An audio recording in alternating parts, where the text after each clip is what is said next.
바울은 골로새서 2장에 그리스도인은 그리스도이신 예수를 알고 그 안에 감추어진 지혜와 모든 지식의 어떤 귀한 것들을 드러내야 된다고 말합니다.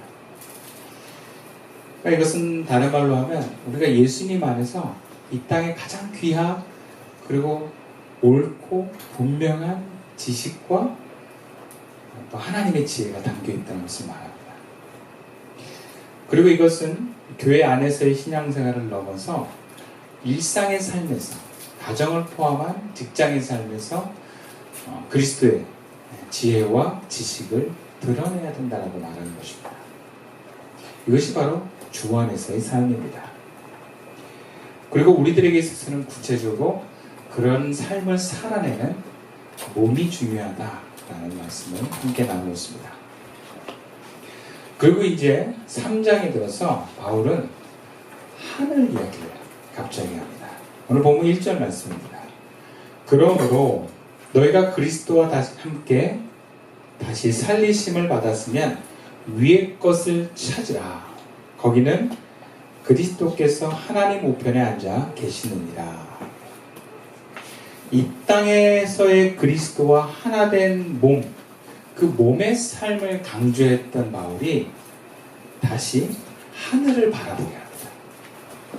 여기서 위의 것을 찾으라 라고 해서 위의 것은 하늘에 있는 것으로서 하늘은 우리가 보는 저 보이는 하늘이 아니고 하나님이 계신 하늘을 말합니다. 하나님이 계신 천상의 것들을 추구하라 라는 해석으로 표현할 수 있습니다. 그러면 천상에 있는 것들이 무엇인가? 거기는 무엇이 있는가? 본문 1절에는 하나님과 그 우편에 앉아 계신 예수님이 계신다 이렇게 표현을 하고 있고요. 또 천상의 것들을 구체적으로 해석한 어떤 번역 성경에서는 하늘의 보화와 기쁨이다 라고 말합니다. 근데 이것이 눈에 보여지는 유형의 것인지 우리가 시각적으로 보여지지 않는 무형의 것인지는 잘 모르겠습니다. 혹시 이런 말씀을 우리가 읽으면 죽어서 가는 어떤 하늘나라의 세계를 상상하기도 합니다. 그러나 여기서 하늘은 우리가 받아들일 때 영적인 세계다 이렇게 보면 될 것 같아요. 시간과 공간을 초월한 어떤 우리가 지금 눈으로 보는 차원과 다른 차원의 공간이라고 할 수 있습니다. 그리고 그 차원은 눈에 보여지고 만져지는 물질의 차원을 넘어섭니다. 그리고 하나님과 그 우편에 계신 예수님은요, 저 하늘에만 계신 게 아니라 시공간을 초월해서 오늘 우리와 또 이곳에 함께 계신 줄로 믿습니다. 자, 그렇다면 위의 것을 찾으라고 하는 것은 저 우주 끝에 하나님이 계신 천상세계의 값진 보화를 찾으라는 것, 그것보다 그렇게 이해하는 것보다 하나님이 계신 영의 세계에서 하나님과 접속하고 하나님 나라 안에 있어라 라고 하는 것으로 이해하는 것이 더 와닿습니다. 그렇다면 바울은 왜 위의 것을 찾으라고 얘기를 하는가? 오늘 본문상으로는 이렇게 얘기를 합니다. 본문 2절 말씀과 5절 말씀인데요. 위의 것을 생각하고 땅의 것을 생각하지 말라. 또 5절 그러므로 땅에 있는 지체를 죽이라. 곧 음란과 부정과 사욕과 악한 종욕과 탐심이니 탐심은 우상숭배니라.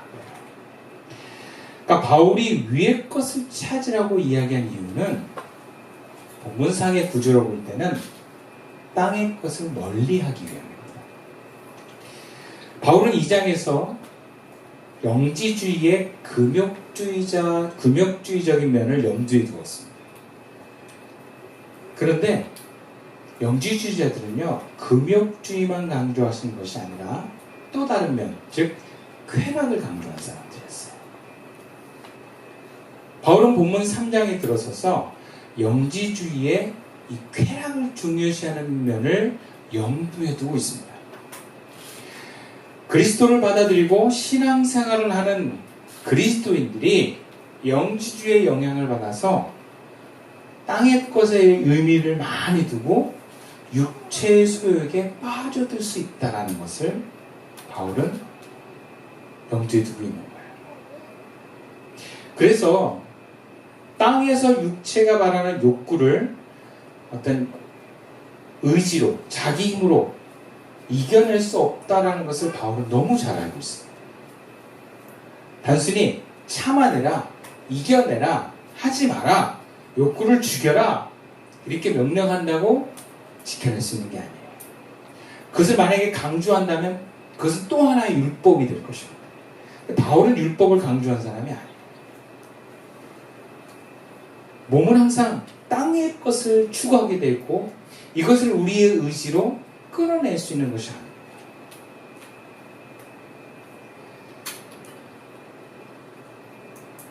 그래서 바울은 이것을 위해서 그리스도인의 시선은 땅이 아닌 하늘에 집중해라 라고 말하는 것입니다.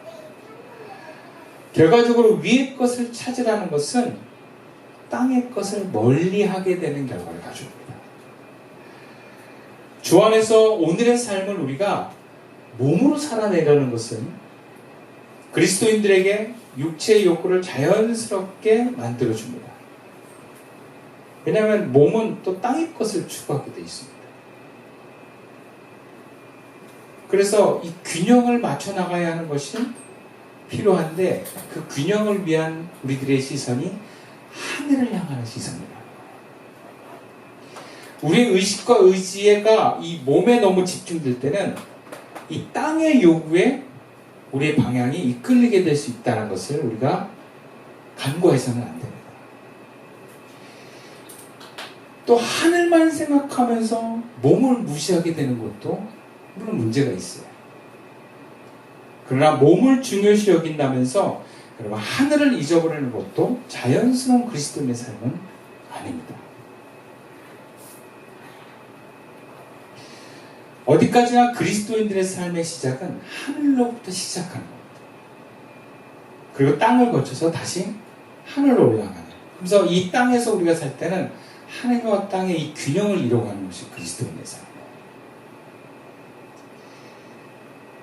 영만 생각하는 영지주의의 어떤 폐해를 의식해서 몸을 소중히 여기고 신앙인의 자연스러운 몸의 표현을 중요시 여겼던 바울은 오늘 본문에서는 또 몸을 뛰어넘어서 영적인 하나님과의 교감을 늘 잊지 말아야 된다는 것을 얘기하면서 균형을 잡아가고 있는 거예요.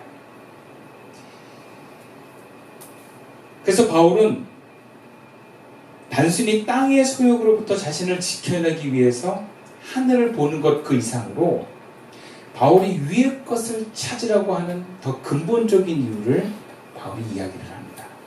그게 오늘 본문 3절과 4절 말씀입니다.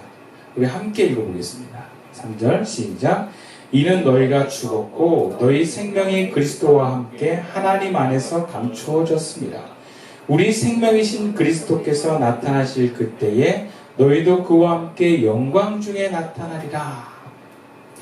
바울이 땅의 소욕으로부터 우리가 자유로워지기 위해서 하늘을 봐야 된다고 얘기를 하지만 우리가 하늘을 보면서 궁극적으로 드러낼 수 있는 그것은 바로 이것입니다.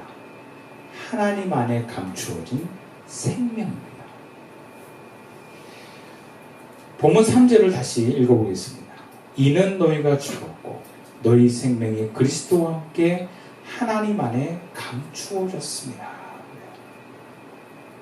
너희가 죽었다는 것은 우리가 죄된 몸, 즉 에고가 나를 주장하는 이 옛날의 삶, 과거에 상처받아서 그 상처로 인해서 나의 감정과 몸이 지배되는 삶, 그런 몸, 이것이 죽었다는 거예요. 죽었다는 건 무엇이냐면 더 이상 그 몸이 나를 주장할 수 없다는 거예요. 그 상처와 그 습관으로 내 삶이 사라지는 것이 아니다, 상관없다라고 얘기하는 것이 바로 죽었다라는 표현을 쓴 거예요. 바울은 이것을 옛자가 죽었다라고도 표현을 했죠. 근데 너희 생명에서 이 생명은요, 바로 그리스도 안에서 거듭난 생명입니다. 그래서 이 거듭난 생명은 주님과 하나 되고 하나님과 소통하면서 새로운 피조물로서 나타나는 거룩한 나를 의미합니다. 그래서 하나님과 함께 있는 존재, 그것이 바로 생명인데, 그 생명이요, 오늘 바울의 표현에 의하면 하나님 안에 감추어졌답니다. 이게 참 어려운 말인데, 이런 말로 우리가 이해할 수 있어요. 즉 우리가 예수 믿어도요, 그래서 우리가 거듭났다는 걸 믿어도요, 이런 하나님의 형상이 금방 드러나는 것은 아니라는 거예요. 뭔가 좀 감추어져 있다는 거예요. 근데 감추어졌다는 것은요, 언젠간 드러낸다는 것을 말합니다. 그러니까 이게 영원히 감추어진 게 아니라 언젠가 드러날 형상이라는 거예요. 그러면 언제 드러나는가? 오늘 본문 4절 말씀입니다. 우리 생명이신 그리스도께서 나타나실 그때에 너희도 그와 함께 영광 중에 나타나리라 그래요. 바로 그리스도께서 나타나실 때에 우리 안에 우리에게 거듭난 하나님의 형상이 드러나게 된다. 근데 본문을 여러 의미로 해석을 할 수가 있는데, 어떤 해석 주석가들은 바울 신학은 당시 예수님이 금방 재림하실 줄 알았기 때문에 예수님이 오실 것을 의식해서 예수님이 재림하실 때에 우리가 새로운 부활체의 모습으로 드러난다라고 하는 해석도 있습니다. 그러나 오늘 우리 마음과 삶에서 예수님은요, 드러나십니다. 우리가 주님의 뜻에 따라 이웃을 사랑하는 삶을 살고 하나님의 나라를 실현하는 그 삶을 살려고 할 때 예수님은 오늘도 드러나신 줄로 믿습니다. 그래서 그 예수님이 그렇게 우리 삶에 나타나실 때에 그 예수님과 더불어서 우리에게 하나님 안에 감추어졌던 우리의 거듭난 그 영적인 모습이 드러나는 것이 바로 감추어졌던 생명이 나타나는 것입니다. 그래서 예수님은 우리 삶에서 우리가 거듭난 나로 함께 드러나기를 기뻐하십니다. 여러분, 예수님이 하나님의 생명을 가지면서 하나님의 생명으로 공생을 하셨어요. 그래서 예수님이 뭐라 하냐면 너희가 나를 본 자마다 하나님을 보았다. 여러분, 어떻게 하나님이 그들에게 보여지겠어요? 여러분, 구약시대의 하나님은 감추어진 분이세요. 하나님 자체도 떨기람의 불이라든지 하늘의 천둥이라든지 구름이라든지 이런 식으로 감추어진 상태에서만 자신이 드러납니다. 근데 예수님이 뭐라 하냐면 나를 본 자마다 하나님을 보았다. 그리고 나와 하나님은 하나다라고 요한복음이 또 이해를 하고 얘기를 합니다.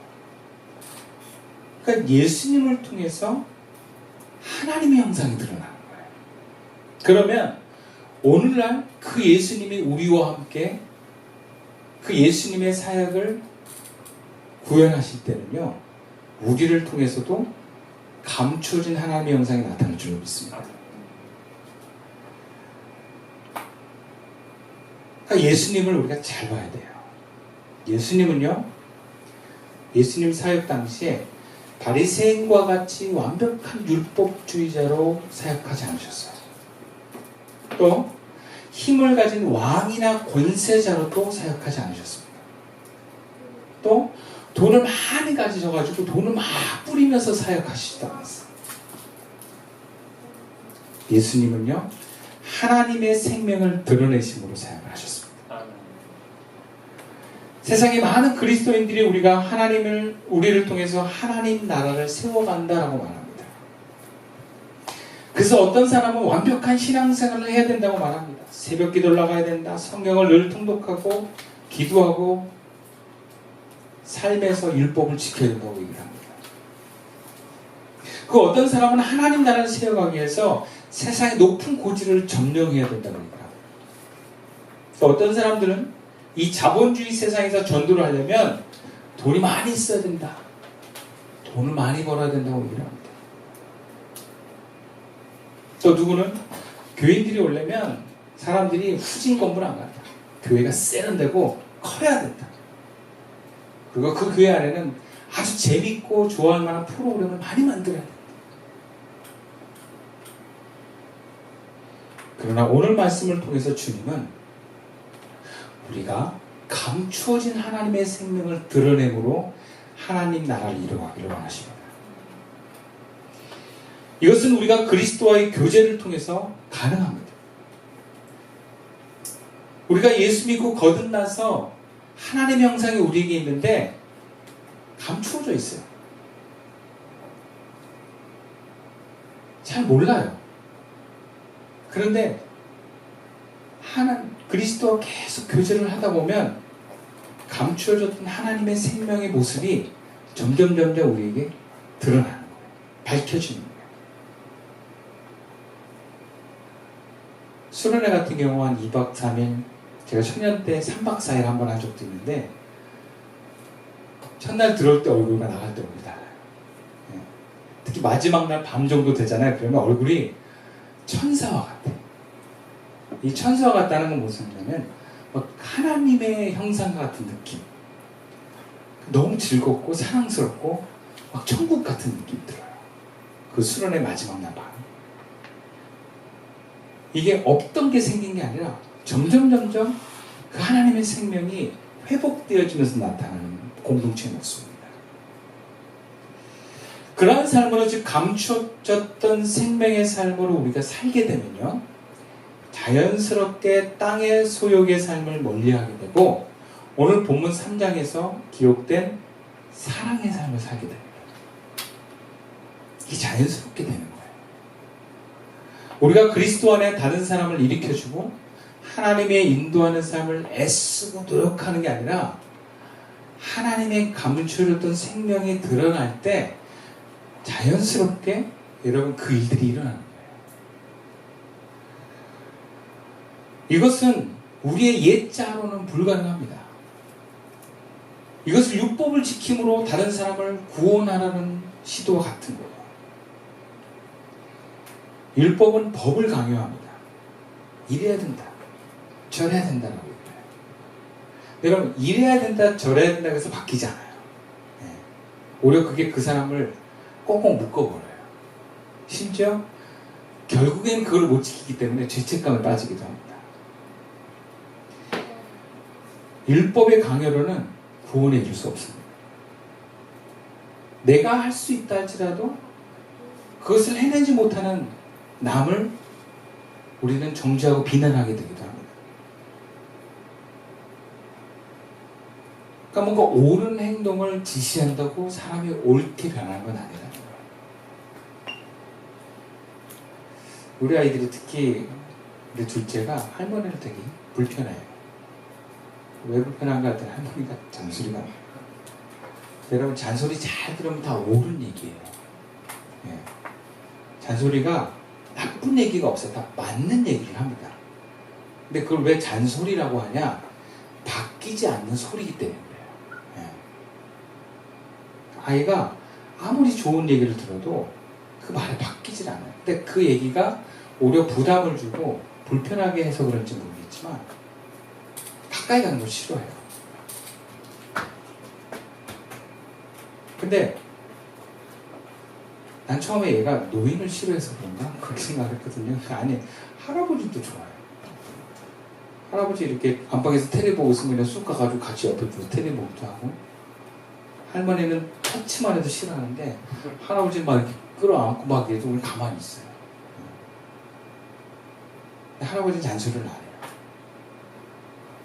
근데 할아버지가 되게 편안한 그 느낌일 때가 있어요. 그때 아이들이 참 좋아하더라고요. 아이들은요, 영적으로 굉장히 민감하다 이렇게 얘기를 합니다. 그러니까 그 상대방의 상태를 그대로 느껴요. 그럼 하나님께서 우리를 통해서 하나님의 나라를 만들어 가라고 하는데 이것이 어떤 율법으로 우리를 만들어 가라고 하지 않으셨어요. 생명으로 감당해라고 말씀하십니다. 예수님처럼. 하나님의 형상으로 사람들을 사랑하셨던 그 예수님처럼 하나님의 나라를 우리는 회복해 갈 수 있습니다. 예수님의 형상으로 오늘의 삶을 살아가는 것이 바로 세상을 변화시켜 나가는 것입니다. 그래서 우리의 삶은 늘 뭘 고민을 했냐면 어떻게 하면 감추어졌던 그 하나님의 생명이 드러날까?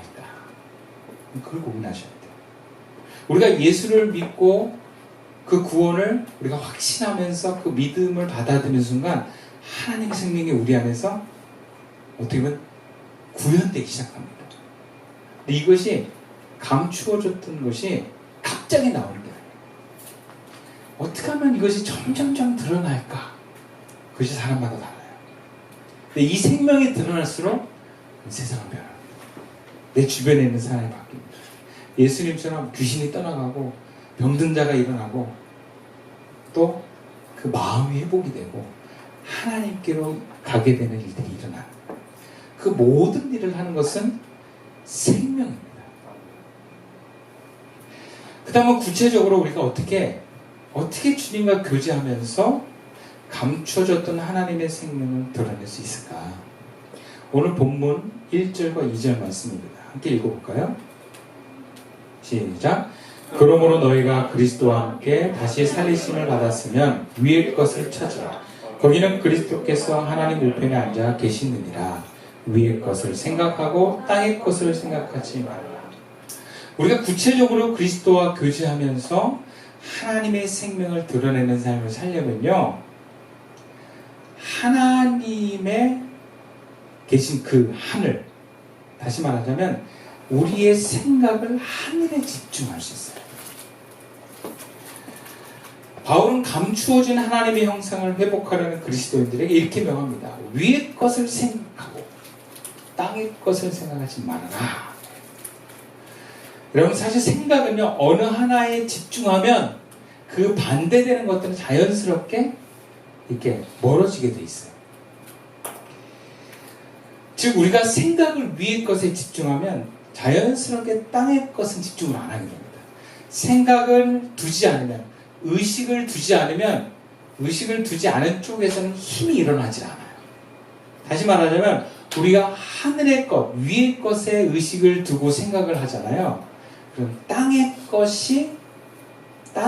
것의 어떤 힘들이 우리에게 발휘가 되지 않습니다. 약해져요. 제가 운동을 하는 그 합기도가 원래 하체가 굉장히 중요하다고 그래요.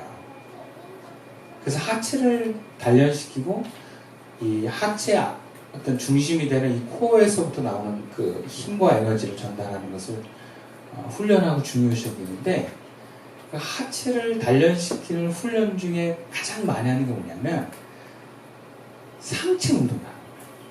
네. 상체를 어떻게 운동하냐면 이렇게 봉을 돌리고 칼을 돌리고 이 손을 이렇게 하는데 항상 하체를 이렇게 힘을 주면서 위의 것에 신경을 써요. 그러면 하체 운동이 저절로 되면서 힘들지 않게 하체가 계속 늘어나더라고요.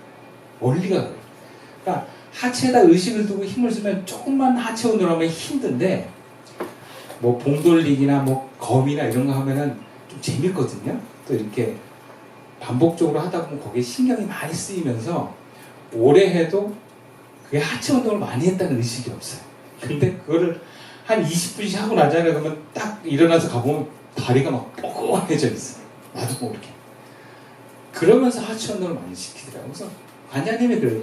원래 이거 하체 운동을 시키기 위해서 위에 상체를 신경 쓰라는 거예요? 라는 얘기를 하더라고요. 그러니까 우리가 하나님에게 막 집중을 하잖아요. 하나님 생각을 많이 하잖아요. 그러면 나도 모르게 땅의 소욕이 줄어듭니다. 네. 신기한 거예요. 내가 땅의 것을 내려놔야지 율법을 지켜야지, 이거 하지 말아야지 하면요, 여러분 알게 모르게 힘이 더 많이 갈래요. 희한합니다. 한번 이런 걸 한번 생각해 보시면, 내가 밥을 안 먹어야지 하면 되게 배고파요. 네. 근데 내가 다른 데 신경 쓰고 있잖아. 그럼 배고픈지 모르고 시간 지나가요. 뭐가 내가 안 하려고 할 때 거기에 반작용되는 힘이 있습니다. 네. 싸우지 말아야지 하는데 싸우고 싶은 생각이 올라와요. 네. 육체의 소욕을 부리지 말아야지 할 때 여러분 육체의 소욕의 에너지는 더 강하게 날주고요. 근데 우리가 하늘 것을 생각한다. 즉 하나님을 자꾸 생각하잖아요. 그럼 알게 모르게 육체의 소욕이 내려나죠. 그러니까 의식의 방향과 생각을 하나님께 두라는 거예요. 주일에 와서 예배 드릴 때만 하나님 두지 말고, 성경 볼 때만 하나님께 생각을 두지 말고, 우리 삶의 전반적인 모든 부분에서 하나님 생각하라.